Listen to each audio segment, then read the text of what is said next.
What is going on YouTube? Hannah back making another brand new Crypto TV episode. In today's video, we are going to be looking at XRP, Ethereum, Bitcoin, as well as the S&P 500. So guys, the past couple of days have been pretty negative in regards to how the markets have been moving. But over the past, I'd say day or two, we've seemed to have hit some sort of support level, which we were hoping to actually get on the S&P 500. And this has had an immediate reaction to most of the cryptocurrencies, which as we know, trade throughout the weekend and have been, which was a sideways movement. And now that the markets are open with the S&P, we've pretty much kind of stopped out here at some sort of support and are continuing to trade sideways. So we're now kind of trying to just figure out which direction these markets want to take us to.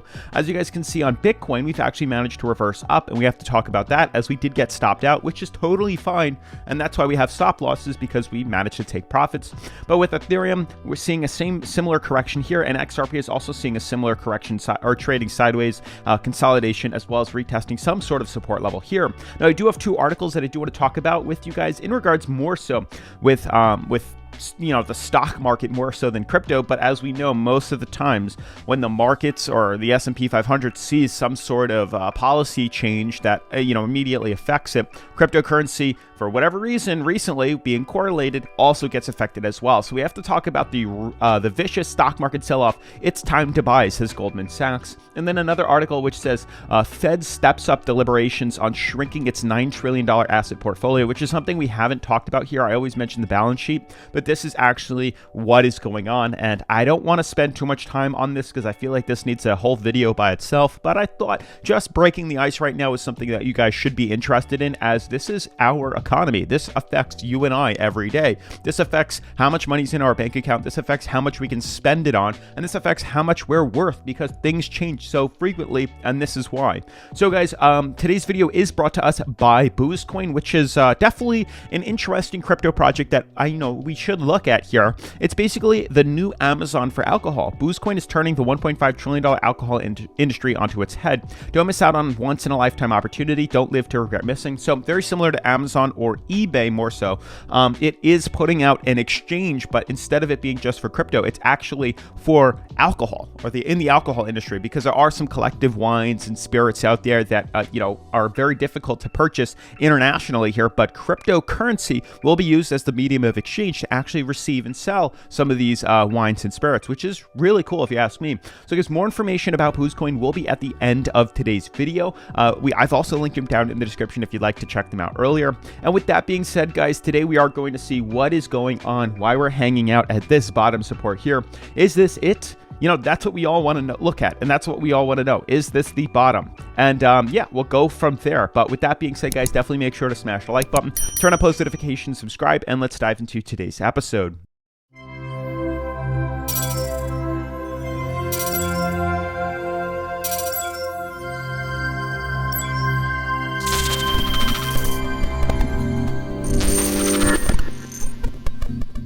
So guys, diving into the markets here, I actually saw something pop up on, I believe it was TikTok, believe it or not, that people were seeing, which I'm starting to see now, that on most of these cryptos, when you just draw in, or when you swing to the hourly here, which I don't know how accurate it is, I wouldn't follow the hourly that much, but you can see there is some sort of like sideways trend or some sort of fractal that's forming here, an ascending triangle, which usually tends to break bearish. But you can see that there is clearly a price ceiling that's come into contact here, and there is some sort of uptrend. You can also see, like, it also makes sense that we have some sort of support here. It's more so like a channel. Interesting how we're trending in here, but regardless, there is some sort of ascending triangle that is forming probably on most of these cryptos, which we'll look at, which do need to break. Usually these tend to break bearish to the downside, so we'll see how exactly these markets move to. Now, first and foremost, I just want to talk about the S&P 500, what's exactly going on. Over the past couple of days here, from the top, we have pretty much fallen about 10% in a week. And I also find this interesting. I was talking about it yesterday. At the lowest, we were at 12%. Currently, we're only at about 10% in regards to the drop here. But I find it interesting that the Federal Reserve puts out their policies and stuff right at the end of December. Like, they literally waited to the last possible day of December to put out information in regards to their minutes, which immediately causes the markets to drop right after the following tax season. So let's say it had done this in, April or May or June or July or August, honestly, anytime prior to the end of the year, and markets drop 10% to break even on, honestly, I probably would have sold out on my positions here, taken the loss on my taxes, waited a month or two, and then bought back in at the same level, if not lower, and kept that same, amount of money, and then just bought in at a lower price here. But it's funny how they wait till the end of the year. So theoretically, had I have waited, and then I see markets dipping and I sell, I would be selling in the new year, which means I would be paying for last year all the taxes that I made off the run, and then selling out this year and not having to pay it a year later. So I find it interesting the timing of the break was so perfect to the end of the year, which is quite ironic to see the correction. Had it have been 2 to 3 months earlier, I would have sold out, taken my losses. Theoretically, you could do this, not have to pay taxes because it is a loss, and then bought back in at the same level, we would have waited at, or lower, and then bought in at a good price, and, had to deal with the taxes at the end of the year. So I find this interesting. Let me know what you think about this at the end of today's video. I know we've been very, very, very focused on a lot of, stock market information and stuff like that, but it is directly affecting crypto, which is why we talk about it. But with that being said, I know we're 5 minutes or 6 minutes into the video. I'm going to talk about cryptocurrencies now, and then I guess we'll look at these articles because I do believe they're quite important. But you can see here that the articles basically reference the fact that the market sell-off is saying that it's time to buy. And because we had a 10% dip on this coin and we're starting to become oversold, they're saying this could be reference of we're still in a bull market. This is still a bullish cycle here, and this is only a small recovery to help us pump forward. And if that's true, guys, I mean, it's way different for cryptocurrencies because, things like XRP fell 50% from its top, but it is oversold now currently, and we are at a pretty solid support that we do mention in the past here. We're still in on a short position on XRP specifically. I did say, and it is true, that we did get stopped out on our Bitcoin trade because we saw this real major reversal from bottom to top, and you can see we had our stop loss a little bit higher here, and we did hit that, so we are triggered and we did sell out here. But there is a chance that we may continue to dump lower. It really depends on how these markets open up, and I really want to see how the S&P affects the charts as we move forward here. But you can also see, guys, jumping to the hourly, I'd like to just get a better overview because a lot of these coins are starting to form like smaller hourly ascending triangles. Yes, very similar here on XRP as well. This one's a little bit harder to draw because we did break kind of above it, which is interesting. You can also see there's like this crazy ascending fractal that's forming, like this uptrend right here, and you can see this trend right here. Very interesting to say the least. But if we extended this all the way down, acting as a means of support, extended this up just like this, which we're doing,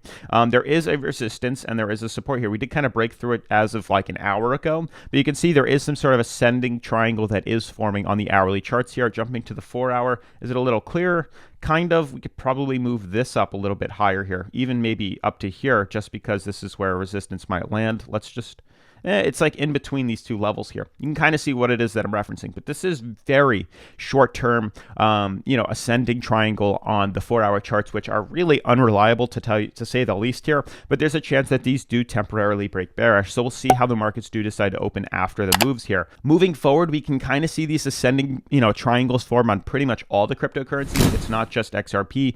We drew one in for Ethereum, which you can see is right here. As for Bitcoin, it probably broke through it. We'll see how exactly this looks. It's probably more so like an ascending, who knows? There isn't a, yeah, there kind of is one. You can see there is, if we just draw a trend line here, resistance just like this, and then we draw our small uptrend, however we want to use this, something like this. You can see that there are these small, ascending triangles forming here. They're just very small, and I wouldn't really base any trades off of these. I'm looking at the long-term positions here, and when you look at the long-term positions, you can see this is just mere consolidation. This is no reason to say, okay, we hit the bottom, time to reverse, because we're still forming lower highs on these cryptocurrencies. You can see here for Bitcoin, we're still in a lower high formation, continuously correcting lower. We haven't broken the pattern yet. So this is a reference that the markets are still not over. Maybe we'll come back up a little bit more to retest maybe 39,000, but this could send us even lower in price. And that same thing applies with XRP and pretty much every cryptocurrency that we bought. And that's why we still have short positions open on these coins here.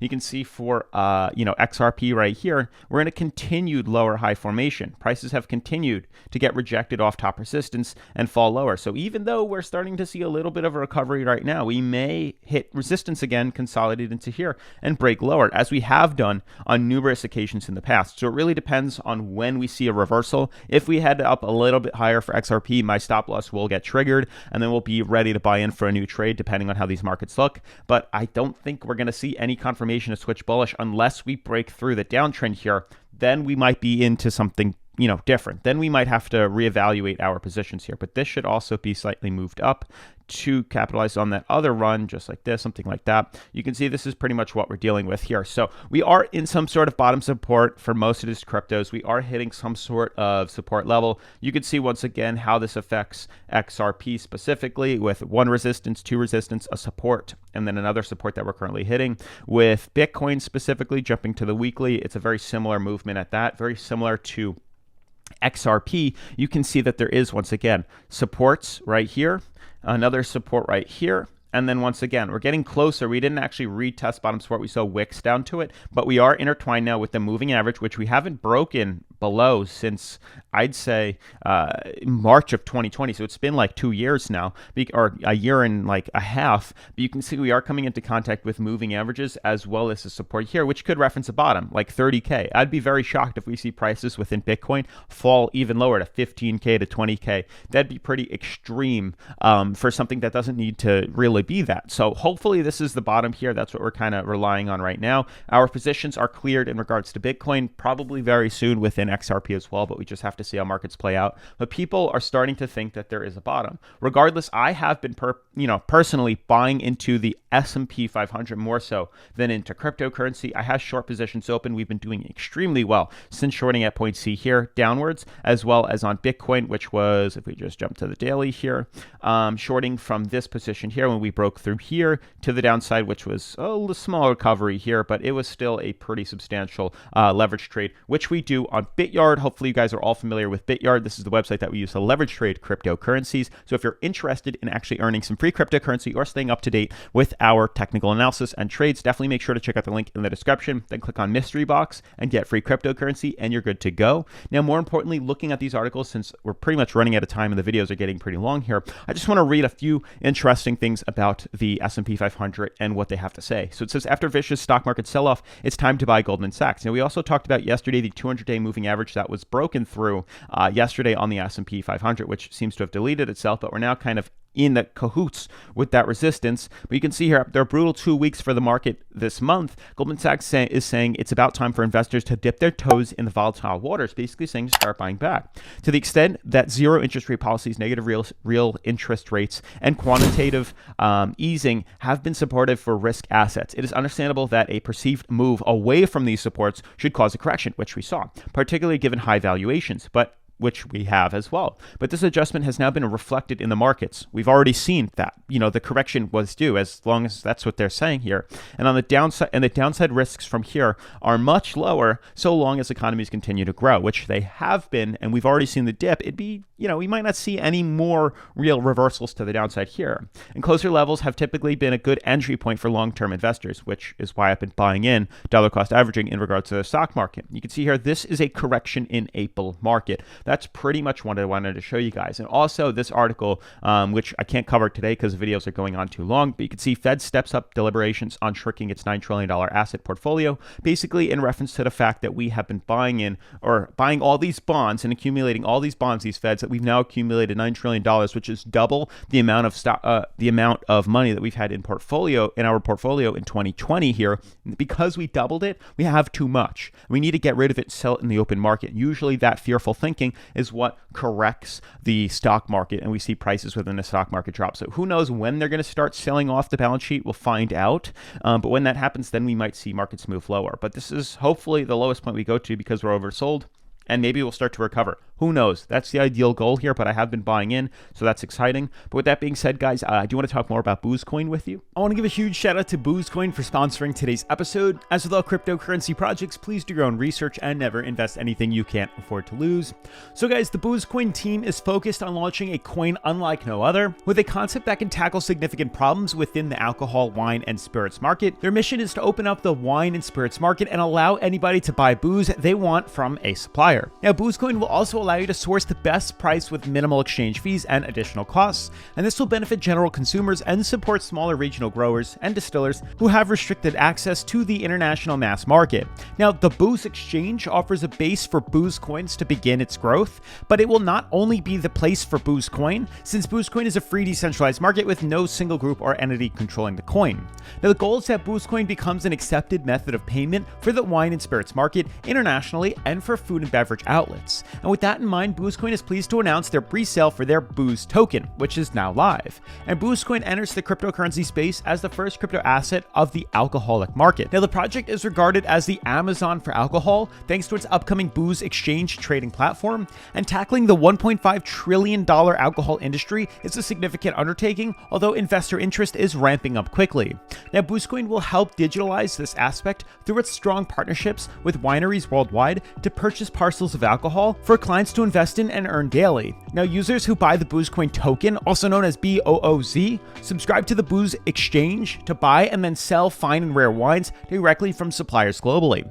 And the pre-sale for BOOZCOIN is now on their website officially, and investors can gain early access to the Booz token at the price of $0.001. Now guys, BOOZCOIN is positioned to reduce costs in the international fine wine and rare spirits market by removing foreign exchanges and bank costs. And it also democratizes access to this market, both for investors, wineries, and distilleries. Now guys, the Booz token ensures instant cash flow with no delays, and the native smart contracts can also eliminate fraud through proof of authenticity. And a total of almost 13 billion Booz tokens will be minted for the project, and for the pre-sale, 29% of these tokens will be made available for purchase. Now, the official ICO for Booz will happen after the pre-sale and have an expected token price of $0.009, much higher than the $0.001 we had mentioned earlier. Now, through these tokenomics, the BOOZCOIN team wants to ensure early investors can reap the maximum benefit from future coin growth. And with that being said, guys, for more information and to join their pre-sale, definitely make sure to check out the links in the description down below, where you can find more information about their project. Otherwise, huge shout out to BOOZCOIN for sponsoring today's episode. As always, make sure to smash the like button, turn on post notifications, subscribe, and I'll see you guys in tomorrow's video. Peace.